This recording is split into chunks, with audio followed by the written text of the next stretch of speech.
Hey there, listeners. This is your host, Trenz, signing in, and welcome to another episode of Trenz Podcast. For today's episode, I will be doing a book review of a young adult book series by Stephanie Meyer. The titles of the book are Twilight and Newmoon. Also, follow me on my Instagram account at TrenzYBA, Twitter at TrenzIbanez, and on YouTube as Katrina Ibanez. Without further ado, let's begin the book review. It is a synopsis that you can read at the back of the book Twilight. About 3 things I'm absolutely positive about. First, Edward was a vampire. Second, there was a part of him, and I didn't know how dominant that part might be, that thirsted for my blood. And third, I was unconditionally, irrevocably in love with him. Deeply seductive and extraordinarily suspenseful, Twilight is a love story with a bite. And now, on to my book review portion of this book. The title of the book, Twilight. The author, Stephanie Meyer. It is a young adult fantasy and romance book. There are 498 pages. I read this book starting on July 30, 2021, and I finished it in one day. And although I have both the physical copy and an ebook, I read it as a physical copy. And so, if you want to read a book about romance, friendship, and vampires, this is the book for you. Isabella, Bella Swan, is the new girl in the rainy town of with her mother Renee, remarrying a baseball player/coach named Phil. Bella quickly makes friends with Jessica Stanley, Angela Whipper, and Mike Newton on her first day at Forks High. 5 students with unnatural beauty catch her attention. They are the Collins, the twins Jasper and Rosalie Hale, and their cousins Emmett, Edward, and Alice Collin, along with their father, Dr. Carlisle Collin, and his wife Esme, hide a dark secret. Read the book to find out what happens between Bella and the Collins. I remember disliking the fact that Edward seems to make Bella's choices for her, how at times he disregards her opinion on things. And aside from that, it's a really great book filled with teenage drama, friendship, love, and did I mention the supernatural? I would still recommend this book for first-time readers.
Alright, now on to the synopsis of the second book, Newmoon.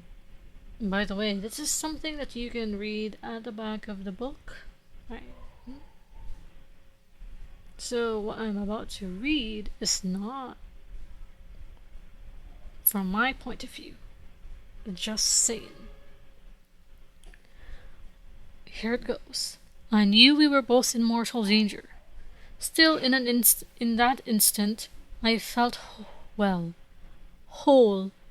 I could feel my heart racing in my chest, the blood pulsing hot and fast through my veins again. My lungs filled deep with the sweet scent that came off his skin. It was like there had never been a hole in my chest. I was perfect, not healed, but as if there had never been a wound in the first place. I felt like I was trapped in one of those terrifying nightmares. The one where you have to run till your lungs burst, but you can't make your body move fast enough. But this was no dream, and unlike the nightmare, I wasn't running for my life. I was racing to save something infinitely more precious. My own life meant nothing. My own life meant little to me today. For Bella Swan, there is one thing more important than life itself. Edward Cullen. But being in love with a vampire is even more dangerous than Bella could ever have imagined. Edward has already rescued Bella from the clutches of one evil vampire. But now, as their daring relationship threatens all that is near and dear to them, they realize that the troubles may just be beginning. Legions of readers entranced by the New York Times bestseller Twilight are hungry for the continuing story of star-crossed lovers Bella and Edward. In Newmoon, Stephanie Meyer delivers another irresistible combination of romance with a supernatural spin. Passionate, riveting, and full of surprising twists and turns, this vampire love saga is well on its way to literary immortality. And now, on to my review portion of Newmoon. Author is Stephanie Meyer. Once again, the genre is young adult, fantasy, romance, and of course, the supernatural. There are 563 number of pages in this book. I started reading this book on the 3rd of August 2021 and finished reading this book on the 9th of August 2021. And while once again I have both an ebook and a physical book, I read the physical book. For first-time readers of this genre and series, I would recommend reading this book after reading Twilight and before reading Eclipse, the next book in this series. This book introduces new characters that play a huge role in the rest of the series, and they get their own background stories on how they came to be the people they are for the rest of the series. Or shall I say the rest of their lives on paper. This book is the second book of the Twilight saga. I have a love-hate relationship with this book. I hate that Bella Swan reacted like a drug addict on withdrawal when Edward and the rest of the Cullens left for Forks after her disastrous birthday party.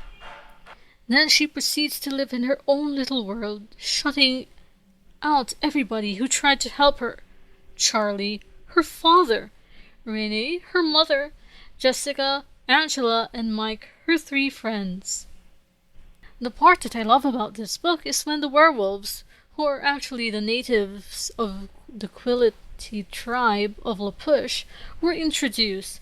Sam Olney, Paul Gerard, later on joined by Jacob Black, Will Altera, and Embry Cal, are at least in this book.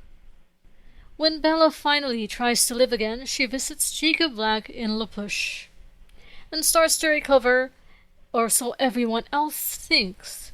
In truth, she has decided to live recklessly because she hears Edward's voice in her head every time she's in danger. Bella brings 2 motorcycles to Jacob, where he fixes them like he fixed his car. and she finances the funds for the missing parts. Bella also meets Embry Cal and Quill Otero, Jacob's best friends. When Bella and Jacob are not together, she does even more reckless things without supervision. Bella eventually finds the meadow that Edward took her to in the previous book and encounters Laurent, a red-eyed vampire who was once a part of James' coven. It turns out that he could not stick with the vegetarian diet that the Collins lived by, and has started hunting humans again. And Bella had met him when he had decided to go hunting. Laurent also explains that James was Victoria's mate, and now Victoria wants to kill Bella to hurt Edward. A mate for a mate. This is when 5 gigantic wolves enter the meadow and chase Laurent, eventually killing him out of Bella's sight. Jacob suddenly stops talking to Bella, so she eventually confronts him. At some point, she remembers the Quillity legends and figures out that some of the members of the Quillity tribe are werewolves. Bella then reveals to Jacob that she knows he is a werewolf, and that Victoria, the red-headed leech, as the wolves call her, is actually after her in revenge for killing her mate James. Bella also learns that the wolves can catch up to the vampires, and even kill them, finally learning Laurent's fate. Then Bella does the stupidest thing ever. While the wolves are busy risking their lives to protect her from Victoria, she decides that she wants to hear Edward's voice again and jumps off a cliff. It turns out for her that Victoria and all the vampires don't actually need to breathe, so they can stay underwater for a very long time and lose or conceal their scent from trackers underwater, was in the water with her. The only reason that Bella was not attacked was because Jacob was in the water with her. And find out what happens when you read the rest of the book, my dear listeners. When you read the rest of the book. Hey there, listeners. That's all for today's episode of Trenz Podcast. You can find Trenz Podcast on Apple Podcast and Spotify. Don't forget to follow or subscribe and leave a comment. And if you want to hear more book reviews and other topics, stay tuned for another episode of Trenz Podcast. And keep on listening.